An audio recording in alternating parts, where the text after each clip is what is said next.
Billy was good at hiding things, but his hunchback was rather prominent. His parents noticed it and had a talk with him. He tried to avoid the conversation and leave, but his father stopped him and told him that if he was gonna leave now without a solution, then he was a coward. Billy felt terrible that he was disappointing his father and told everything to him. How everywhere he went, his fears followed him, how he had been covering the stench, and how he felt a weight on his back. His father assured him that he would be all right and soon took him to a therapist.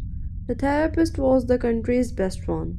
You can't go to a local one when your son's health seems to be falling apart, and especially when your family is more important than everything else that you own. The therapist took good care of Billy. He gently told Billy to do little tasks to remove his fears.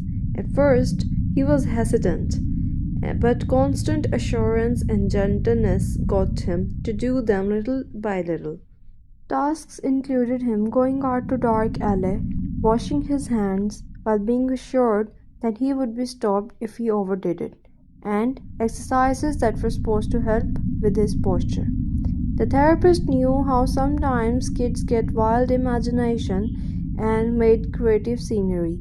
Billy often tried to tell him that they were real, but therapist gently gave him facts and reality checks that made him believe that it could just be imagination too. The therapist would wash his own hands for several minutes and then stop, showing that one won't go insane with a little wash. Soon the therapist gained his trust and made Billy clean his hands and face. But unlike what Billy expected, nothing happened. After a few days, he was finally able to take a bath. Though he still had his back hunched most of the times, but occasionally he would stand straight. Light changes and fact checks were making him calm and light enough to often forget about something being on his back ever. After all, it was just in his head, right? He was often shown his weight to prove that it's standard for his height and age, and there's nothing on his back. He started to understand it and started to feel even lighter. The improvement was quick. He stood straight without his shoulders even hunching a little.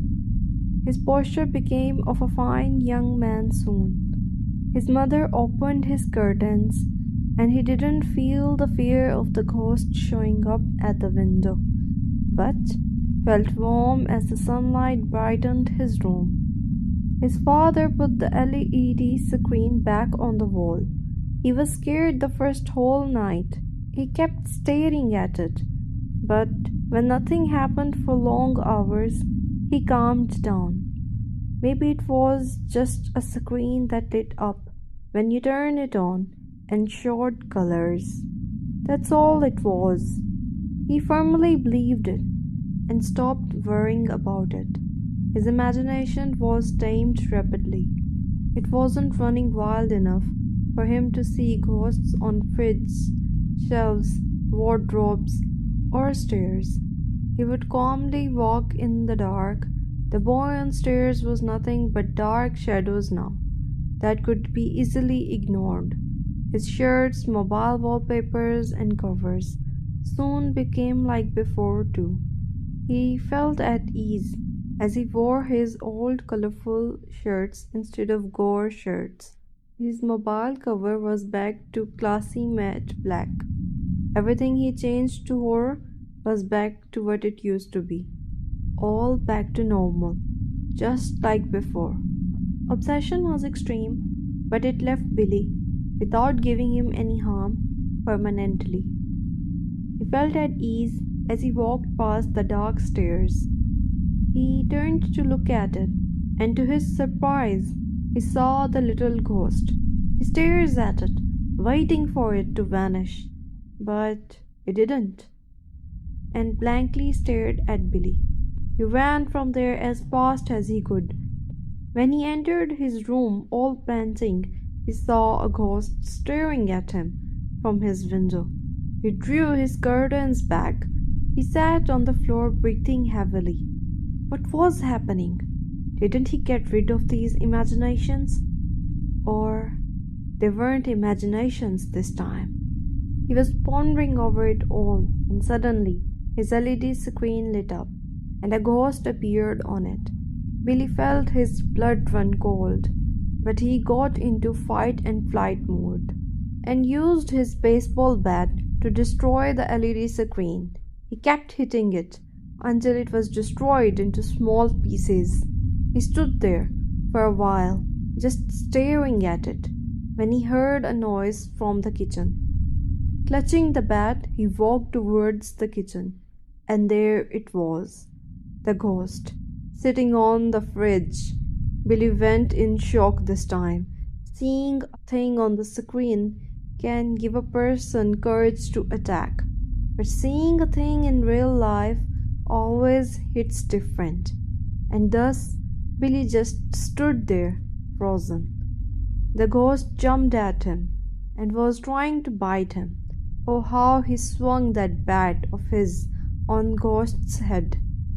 One might say it was the reflexes of a person who's the best athlete.